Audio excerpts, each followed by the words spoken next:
Federal शरीयत court ने surrogacy को अन इस्लामिक डिक्लेयर किया। अब आप पूछेंगे कि सरोगेसी है क्या और इसको अन इस्लामिक फेडरल शरीयत कोर्ट ने क्यों डिक्लेयर किया। आम अल्फाज में अगर दो मियाँ बीवी के बच्चे पैदा ना हो रहे हों तो उस सूरत में वो एक तीसरी औरत को हायर करते हैं, यानी उसको किराए पर लेते हैं और उस औरत के यूट्रस में या ओवरी में अपने बच्चे की पैदाइश करते हैं और उस औरत को उसके इवज़ एक सर्टन अमाउंट या रकम पे करते हैं और उसके नतीजे में वो बच्चे की पैदाइश को जन्म देती है। फारूक और फरजाना के दरमियान सरोगेटेड चाइल्ड की कस्टडी का मामला जो कि फैमिली कोर्ट से लेकर सुप्रीम कोर्ट तक चला, लेकिन फारूक आखिरकार उसको हार लेते। आखिर क्यों और फेडरल शरीयत कोर्ट ने इस केस के हवाले से कौन से ऐसे सवालात उठाए और उसको अन इस्लामिक क्यों डिक्लेयर किया। अब जाहिरी बात है इस्लाम के अंदर इसका कोई कंसेप्ट नहीं है आज तक, ना ही इस्लाम ने इसको ठीक समझा है और यही वजह है कि जब फारूक ने फैमिली कोर्ट के अंदर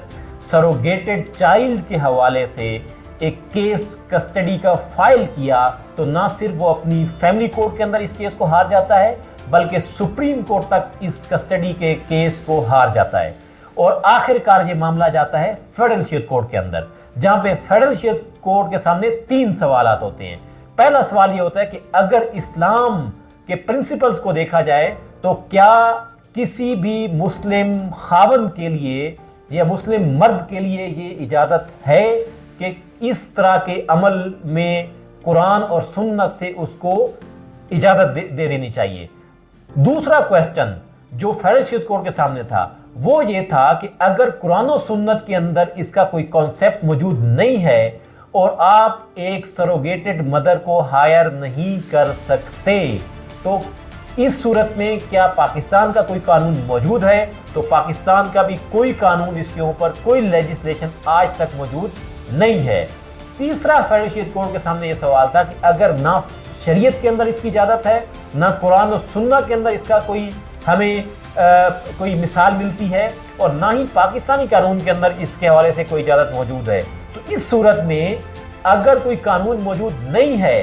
तो किसी कानून की गैर मौजूदगी में ऐसे बच्चे की जो कि सरोगेटेड हो उसकी कानूनी हैसियत क्या होगी और क्या वो अपने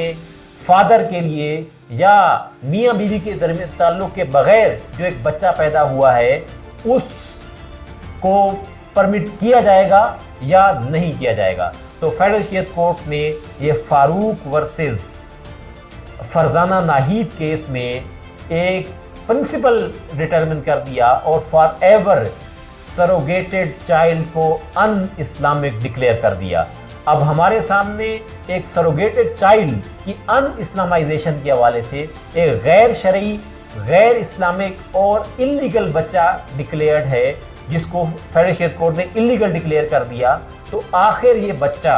अगर इल्लीगल डिक्लेयर हुआ है तो इसके नतीजे में सोसाइटी के ऊपर क्या कॉन्सिक्वेंसेस होंगे, सोसाइटी पे क्या असरात मुरत्तब होंगे और इसके अलावा हमारे वरासत के कानून के ऊपर और फैमिली सिस्टम के ऊपर कौन कौन से असरात मुरत्तब होंगे। इसके हवाले से जजमेंट के अंदर बड़ा वसी फेडरल शरीयत कोर्ट ने इसको अपहेल्ड किया है। वो ना सिर्फ हमारे लिए रहनुमाई है बल्कि आने वाली नस्लों के लिए भी फेडरल शरीयत कोर्ट ने ये प्रिंसिपल सेट कर दिया है कि पाकिस्तान के अंदर सरोगेटेड चाइल्ड की कोई गुंजाइश नहीं है। Thank you.